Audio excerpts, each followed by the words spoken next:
Justice Gavai Bharat के मुख्य न्यायाधीश तो हैं, पर शायद ना तो उनमें उस पद को संभालने की क्षमता है, उस पद में क्या वजन है, क्या भार है, और उस पद की गरिमा को किस तरीके से बरकरार रखना है, उसकी शालीनता क्या है, ये सब समझने की योग्यता उनमें नहीं है।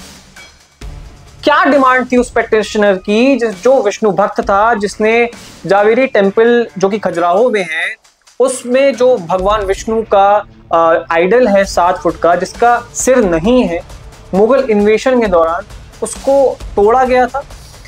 उसमें ऐसी क्या डिमांड कर दी थी उसने, जिसकी वजह से इस तरीके का बयान उनका सामने आया। सिर्फ और सिर्फ मंदिर के जीर्णोद्धार की पिटीशन डाली थी उसने और कोर्ट का इंटरवेंशन मांगा था, पर गवई साहब इस पिटीशन को सीधा खारिज कर सकते थे कि ये उनके जुरिस्डिक्शन में नहीं आता, ये आर्कियोलॉजिकल सर्वे ऑफ इंडिया इसकी परमिशंस देगा, पर नहीं, इनको क्या करना है, go and ask the deity itself to do something now. You are a staunch Vishnu devotee, अब आप भगवान विष्णु से ही प्रार्थना करिए कि वो कुछ करें। This is an archaeological site and ASI will give permissions, और ये पिटीशन खारिज कर दी गई। तो ये सिंपल सा जो लास्ट लाइन है, ये बोलकर भी खारिज की जा सकती थी, या फिर सिंपली इसको बर्खास्त किया जा सकता था। ये बिलीफ सिस्टम को, किसी के फेथ को मॉक करने की क्या जरूरत थी? गवई साहब, आपके नाम क्या है? भूषण रामकृष्ण गवई। नाम भूषण, काम करदूषण। आपके नाम में रामकृष्ण शामिल। आप कम से कम अपने नाम की तो इज्जत रख लेते। आपके पिता तो बौद्ध धर्म को मानते थे, संभवतः आप भी मानते होंगे, पर आपके क्या पर्सनल बिलीफ है, आप दूसरे के धर्म को मॉक नहीं कर सकते।